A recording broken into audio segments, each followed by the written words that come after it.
Hello दोस्तों, आज एक इंटरेस्टिंग कॉन्सेप्ट के बारे में बात करेंगे। कौन कौन से खाद्य पदार्थों के साथ हार्ट की इंपॉर्टेंट दवाइयों का इंटरेक्शन या रिएक्शन हो सकता है, आज इस पर बात करेंगे। अलग अलग खाद्य पदार्थों के साथ इंपॉर्टेंट रिएक्शंस आपके हार्ट की मेडिसिन की हो सकते हैं, इसलिए इनको साथ में लेना या खाना अवॉइड करना चाहिए। आज ब्रीफली इसको डिस्कशन करेंगे। हालांकि इंट्रैक्शन अपने आप में एक बहुत बड़ा इशू है और बहुत सारी मेडिसिन का अलग अलग तरह का इंट्रैक्शन हो सकता है, लेकिन शॉर्ट में आज इंपॉर्टेंट इंट्रैक्शंस पर हम बात करेंगे ताकि एक ओवरऑल इंपॉर्टेंट अंडरस्टैंडिंग बन पाए।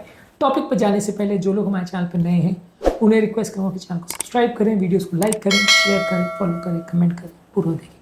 टॉपिक इंपॉर्टेंट है, क्लिनिकली यूजफुल है, इसलिए इसे एंड तक देखिएगा। चलिए शुरू करते हैं इंपॉर्टेंट वीडियो।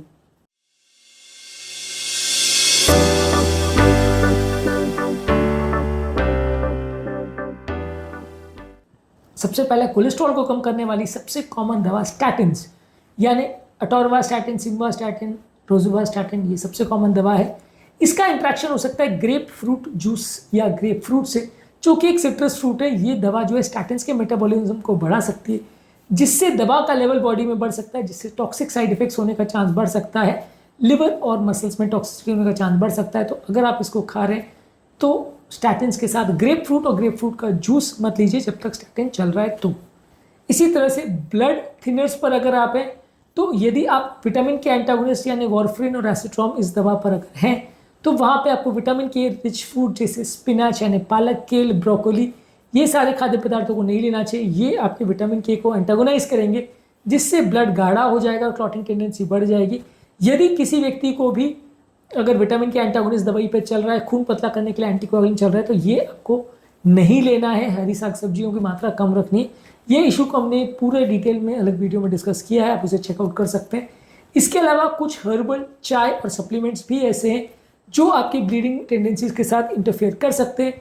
गिंको बाइलोबा और गार्लिक जो है, ये भी कुछ हर्बल प्रिपरेशन है। गार्लिक यानी लहसुन कॉमनली किचन में यूज होता है, ये भी आपके ब्लड को पतला कर सकता है। तो यदि आपको खून पतला करने की बीमारी है या कोई दवा चल रही है, तो इस तरह के खाद्य पदार्थों को आपको अवॉइड करना पड़ेगा। हर्बल सप्लीमेंट्स आप अगर ले भी रहे हो तो डॉक्टर के साथ डिस्कस करना पड़ेगा। इसके अलावा ACE इनिबिटर्स यानी कि एंजियोटेंसिन कन्वर्टिंग एंजाइम इनिबिटर, जो कि ब्लड प्रेशर के लिए, हार्ट फेलियर के लिए कॉमनली दी जाती है, लिस्नोप्रिल, एनाप्रिल, कैप्टोप्रिल, पेंडोप्रिल, इस मामले में अच्छी दवाएं ये इस ग्रुप की आती हैं। इस मामले में आपको पोटाशियम रिच फूड प्रोडक्ट्स जैसे कि केला, ऑरेंजेस और टमाटर, जो कि आपकी बॉडी के पोटाशियम लेवल्स को बढ़ा सकते हैं, उनको नहीं देना चाहिए। ये दवा ब्लड के पोटाशियम लेवल्स को बढ़ा सकती है। तो यदि आप ये दवा पर हो, इसी ग्रुप की दूसरी दवा जैसे ARBs है, जैसे लोसार्टन, वैल्सार्टन, कैंडीसार्टन, टेलमिसार्टन, जो ब्लड प्रेशर में सबसे कॉमनली दी जाने वाली दवा है, वो भी ऐसा इफेक्ट कर सकती है। और रिसेंटली हार्ट फेलियर के लिए दी जाने वाली दवा आर्मी जो है, वैल्सार्टन सैकुबिट्रिल कॉम्बिनेशन, वो भी पोटाशियम बढ़ा सकती है। तो ये सारी दवाइयों या इस ग्रुप की कोई भी दवा के साथ कोई भी खाद्य पदार्थ जिसमें पोटाशियम, उसको ज़्यादा मात्रा में नहीं लेना चाहिए। अगर किडनी नॉर्मल है तो थोड़ा बहुत अगर आप लेगे तो कुछ फर्क नहीं पड़ेगा, लेकिन अगर किडनी खराब है तो ये इशू बढ़ सकता है, क्योंकि बॉडी का excessive potassium kidney normally filter out करती है। यदि किडनी ठीक काम कर रही है तो, यदि किडनी काम नहीं कर रही है तो फिर ये इशूज़ बन सकते हैं। इसके अलावा बीटा ब्लॉकर्स जैसे मेटोप्रोलोल, प्रोपेनोलोल, कार्बिडोल, बिसोप्रोल, ये सारी दवाइयाँ जो है, ये ब्लड प्रेशर के लिए और आपकी हृदय की गति जो बढ़ गई उसको कम करने के लिए, अरिथमियास के लिए और हार्ट फेलियर के लिए दिया जाता है। ये दवाई के साथ आपको अल्कोहल नहीं लेना चाहिए। दवाई के साथ यदि आप अल्कोहल लेते हो तो बीटा ब्लॉकर का प्रेशर लोअरिंग इफेक्ट बढ़ जाता है, जिसकी वजह से साइड इफेक्ट और इंटरेक्शन हो सकते हैं, बीपी ज़्यादा लो हो सकता है। इसके अलावा इस दवाई के साथ यदि आप कोई पोटाशियम रिच फूड प्रोडक्ट लेते हो, जैसे कि केला है, ऑरेंजेस है, टमाटर है, हरी साग सब्जी जो भी पोटाशियम में रिच होती है, इनको अगर आप लेते हैं तो ये बीटा ब्लॉकर के मेटाबॉलिज्म को ऑल्टर कर सकता है। इसमें थोड़ा सा वेरिएशन आ सकता है, ये दवा का असर कम ज़्यादा हो सकता है। इसलिए ये खाद्य पदार्थों को बहुत एक्सेसिव पोटाशियम कंटेनिंग फूड्स और अल्कोहल के साथ नहीं लेना चाहिए। कैल्शियम चैनल ब्लॉकर जैसे वेरापामिल, डिल्टायाजेम, एम्लोडिपिन, जो कि ब्लड प्रेशर के लिए और हार्ट के लिए बहुत कॉमनली यूज़ की जाती है, ये दवा को भी यदि ग्रेप फ्रूट या ग्रेप फ्रूट जूस के साथ लेते हैं तो ये दवा का इफेक्ट बहुत ज़्यादा हो सकता है, ब्लड प्रेशर बहुत ज़्यादा कम हो सकता है, चक्कर आ सकते हैं, पाँव में सूजन आ सकती है। इसलिए आपको ग्रेप फ्रूट या उसका जूस नहीं लेना चाहिए। बेसिकली ग्रेप फ्रूट जूस जो है वो CYP3/4 इनिबिटर है, यानी कि लिवर का जो एंजाइम है उसको इनिबिट करता है, जिसकी वजह से दवा का पाचन या डाइजेशन नहीं हो पाता, दवा का ब्लड में कॉन्सेंट्रेशन बढ़ जाता है और ये दवा ओवर असर करने लगती है। इसके अलावा फ्यूरोसिमाइड, डायूरेटिक्स जो पेशा बढ़ाने वाली दवाएं हैं, ये दवा बॉडी का पोटाशियम, मैग्नीशियम और सोडियम लेवल्स को कम करती है। इसके अलावा जो पोटाशियम स्पेरिंग डायूरेटिक्स है जैसे स्पाइनोलैक्टोन, ये पोटाशियम लेवल्स को बढ़ाती है।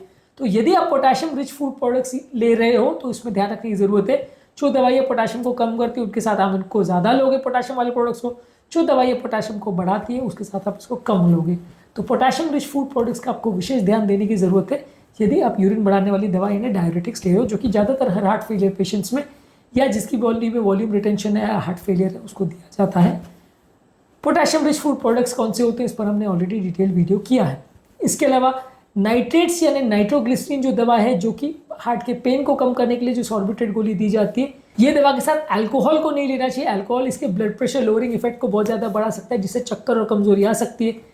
इसके अलावा जो खाद्य पदार्थों में टायरामीन है, जैसे एज्ड चीज़ और क्योर्ड मीट्स, ये इसका सडन ब्लड प्रेशर पर इफेक्ट बढ़ा सकता है। इसकी वजह से सडन ब्लड प्रेशर इंक्रीज हो सकता है और ये दवा का सडन इफेक्ट आ सकता है। तो टायरामीन कंटेन प्रोडक्ट्स जैसे एज्ड चीज़ और क्योर्ड मीट्स को इसके साथ नहीं लेना चाहिए। इसके अलावा डिजॉक्सिन, जो कि हार्ट फेलियर के लिए दी जाने वाली बहुत कॉमन दवा है, आजकल तो उतनी ज़्यादा यूज़ नहीं होती, लेकिन पहले ये सबसे कॉमन दवा थी और अभी भी काफ़ी केस में यूज़ किया जाता है। ये दवा भी पोटेशियम रिच प्रोडक्ट्स के साथ लेने में थोड़ा ध्यान रखना पड़ेगा। बहुत लो अगर पोटेशियम है तो डिजॉक्सिन का टॉक्सिसिटी हो सकता है, इसलिए आपको थोड़ा पोटेशियम लेवल्स को मेंटेन करना पड़ेगा। इसके अलावा डिजॉक्सिन को हाई फाइबर वाली डाइट के साथ में नहीं लेना चाहिए। एटलीस्ट खाने के साथ 1-2 घंटे का गैप होना चाहिए। अगर हाई फाइबर वाली डाइट के साथ ले तो दवा अब्सॉर्ब नहीं होगी। इसके अलावा जो खून पतला करने की दवा एस्पिरिन, क्लोपिडोग्रेल एंटीप्लेटलेट मेडिसिन है, ये दवा अगर आप इसके साथ कोई और ब्लड थिनर्स ले रहे हो, जैसे लहसुन है, गिंगो बाइलोबा है, फिश ऑयल है, अगर ये दवा इसके साथ में ले रहे हो तो खून ज़्यादा पतला हो सकता है, ब्लीडिंग के साइड इफेक्ट्स हो सकते हैं। ये दवा ज़्यादातर हर हार्ट अटैक और लकवे के पेशेंट को दी जाती है, तो इसके साथ कोई नेचुरल ब्लड थिनर लेने से पहले आपको थोड़ा ध्यान देना पड़ेगा। इसके अलावा अम्योड्रॉन, जो कि एक एंटी एरिथमिक मेडिसिन है, बहुत सारे हार्ट पेशेंट्स के लिए दी जाती है। रिदम प्रॉब्लम्स का जिनको हो उसको दी जाती है। ये दवा भी अगर ग्रेप फ्रूट जूस के साथ लोगे तो अम्योड्रॉन की टॉक्सिसिटी हो सकती है। इसके अलावा ये दवा जब आप ले रहे हो तो आयोडीन की मात्रा खाने में रेस्ट्रिक्टेड रखनी पड़ेगी, क्योंकि अम्योड्रॉन में भी आयोडीन है। ज़्यादा आयोडीन लेने से थायराइड हार्मोन के लेवल्स पर इफेक्ट पड़ सकता है, तो इसलिए आयोडीन एक्स्ट्रा आपको नहीं लेना है जब कभी भी आप अम्योड्रॉन दवा ले रहे हो तो। इसके अलावा कुछ जनरल टिप्स ये है कि खाद्य रिलेटेड जो आपके इंट्रैक्शन ज़्यादा नहीं हो, उसके लिए एक कंसिस्टेंट डाइट मेंटेन करिए। बहुत ज़्यादा सडन वेरिएशन अपने डाइट में मत करिए। जो भी खाद्य पदार्थ आप ले रहे हो उसके नेचुरल प्रॉपर्टीज़ और जो भी दवाइयाँ आप ले रहे हो उसके नेचुरल प्रॉपर्टीज़ के बारे में आपको पता होना चाहिए। ज़्यादातर बहुत सारी हार्ट मेडिसिन का अल्कोहल के साथ इफेक्ट हो सकता है, खासकर जो ब्लड प्रेशर लोअरिंग मेडिसिन है, तो उसके साथ अल्कोहल को नहीं लेना चाहिए। इसके अलावा जब कभी भी आप हार्ट की मेडिसिन ले रहे हो तो उसको अच्छे खासे पानी के साथ लेना चाहिए। अगर आप ब्लड प्रेशर कम करने वाली डायरेटिक मेडिसिन वगैरह का प्रयोग कर रहे हो और हार्ट फेलियर में या पानी बहुत ज़्यादा नहीं है तो पानी आपको ज़्यादा लेना पड़ेगा। अलग अलग बीमारियों के हिसाब से फ्लूइड रिकमेंडेशंस होती है। बाकी ज़्यादातर हार्ट मेडिसिन पानी के साथ ले तो ज़्यादा अच्छा है।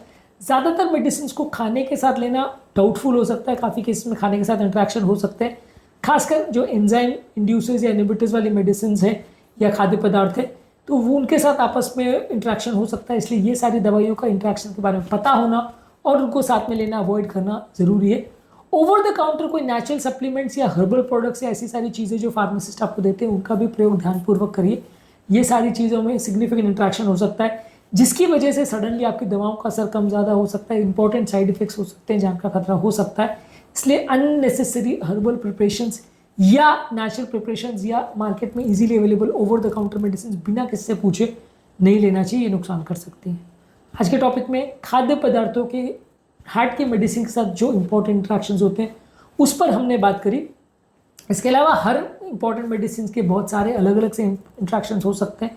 ये सारे इंट्रैक्शंस पर आज हम डिटेल में नहीं जाएंगे, पर अलग वीडियो अगर आप चाहें तो उस पर हम कर सकते हैं। उम्मीद करूंगा कि आज के टॉपिक में कुछ नई बातें जानने को मिली होगी।